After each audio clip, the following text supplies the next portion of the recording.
berbagai perubahan baik itu fisik, cara berpikir atau kognitif, emosi maupun hubungan sosial. Masa ini dimulai sejak lahir dan berlangsung hingga dewasa.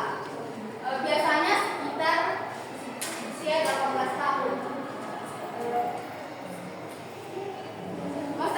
Biasanya memahami tahap ini sangat penting agar orang tua maupun peserta didik membantu mendukung proses pertumbuhan anak secara optimal. Setiap tahapan perkembangan memiliki ciri khas dan tantangan tersendiri yang mempengaruhi bagaimana seseorang berinteraksi dengan lingkungan sekitarnya.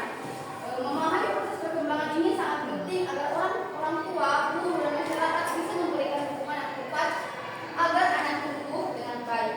Secara umum, masa perkembangan dibagi menjadi beberapa tahap. Yang pertama, masa bayi, masa kanak-kanak, masa remaja, dan masa dewasa. Masa bayi berlangsung mulai dari lahir sampai berumur 2 tahun.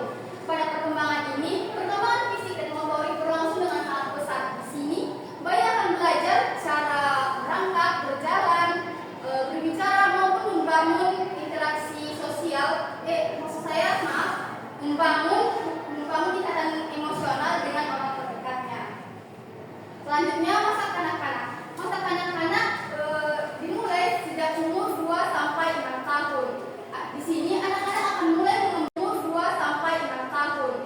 Di sini anak-anak akan mulai mengembangkan keterampilan kognitif dan sosial yang lebih kompleks, dan mereka belajar melalui bermain, berinteraksi dengan teman sebaya, dan juga mengeksplorasi lingkungan sekitar. Dan juga biasanya pendidikan formal awal akan dilakukan pada usia ini. Selanjutnya, masa remaja. Masa remaja dimulai dari umur 12 hingga 18 tahun. Pada masa ini memiliki banyak sekali peralihan maupun perubahan, baik itu fisik, emosi, emosional, dan juga sosial. Pada tahap ini, individu akan mengalami pubertas yang ditandai dengan perubahan fisik yang signifikan. Pada tahap ini juga, remaja akan mulai mencari identitas diri maupun jati dirinya, dan juga biasanya akan lebih dekat dengan teman sebaya. Pada masa ini juga, remaja akan mengalami tekanan sosial, baik itu dari lingkungan, rumah, ataupun sekolah. Setelah melewati masa remaja, masuklah masa dewasa. Masa dewasa dimulai dari umur 18 hingga 30 tahun. Masa dewasa ini ditandai dengan pencapaian kemandirian dan tanggung jawab.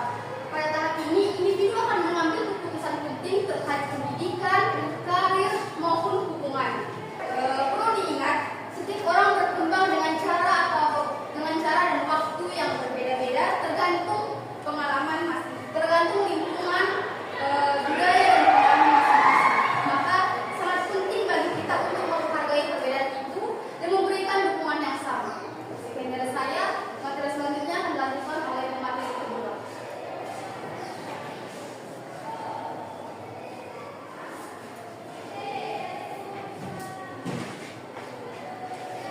Baik, terima kasih kepada moderator. Di sini saya akan menjelaskan tentang persamaan di masa perkembangan. 1.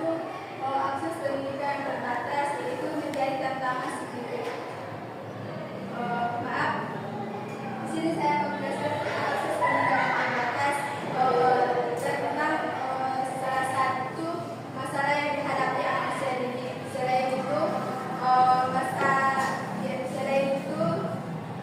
salah pendidikan anak usia dini, terutama daerah terpencil atau kurang berkembang. Yang kedua, kualitas pendidikan yang tidak merata, yaitu menjadi tantangan signifikan dalam perkembangan anak usia dini. Banyak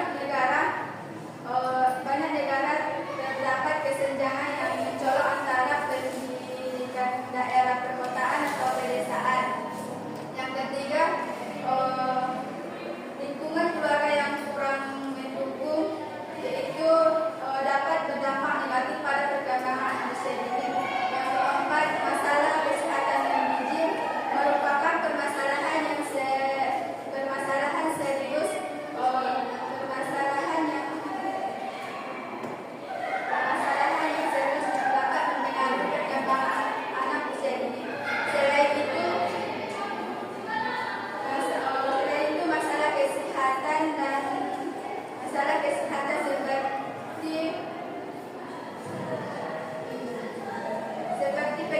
elektronis juga dapat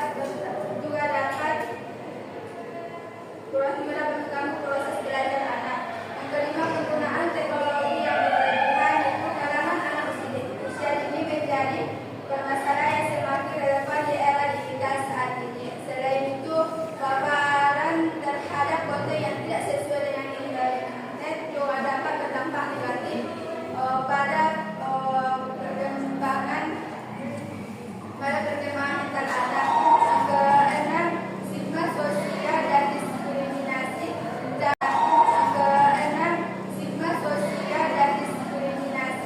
Dampak dari stigma sosial tidak hanya mempengaruhi kesehatan mental anak, tetapi juga dapat menghambat akses mereka terhadap pendidikan dan layanan yang diperlukan. Yang ketujuh, kurangnya perhatian terhadap kesehatan. Banyak anak yang mengalami stres, kecemasan atau depresi, tetapi tidak mendapatkan perhatian yang memadai dari orang tua atau pendidik. Yang kedelapan, ketidakstabilan ekonomi keluarga. Keluarga yang mengalami kesulitan finansial seringkali tidak dapat memenuhi kebutuhan dasar anak seperti makanan bergizi, pendidikan, atau perawatan kesehatan. Yang kesembilan, mengurangi interaksi sosial di kalangan anak usia dini dapat menghambat perkembangan keterampilan sosial yang penting. Yang ke-10, pengaruh media dan iklan negatif. Media sosial dapat menciptakan untuk memenuhi standar tertentu yang dapat berdampak pada kesehatan dan mental. Untuk sekian saya kembali ke kelas. Materi selanjutnya akan dilanjutkan oleh saudara Dari.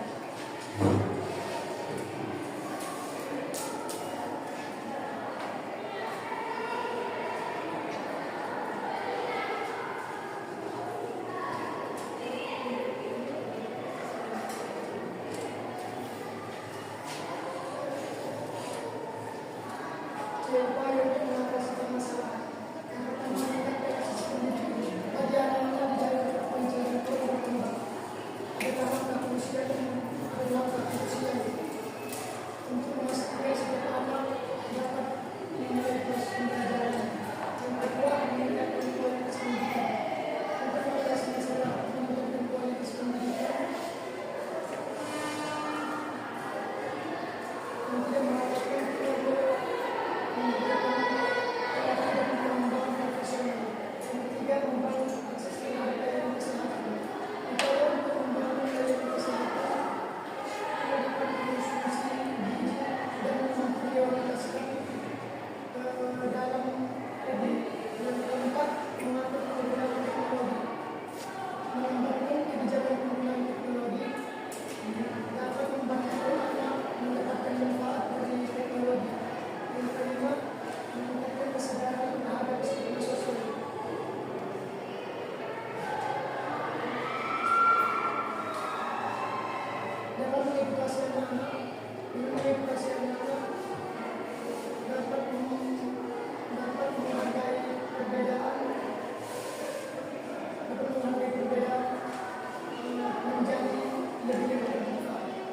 mengharapkan kesempatan bagi anak-anak untuk berinteraksi dengan teman sebaya.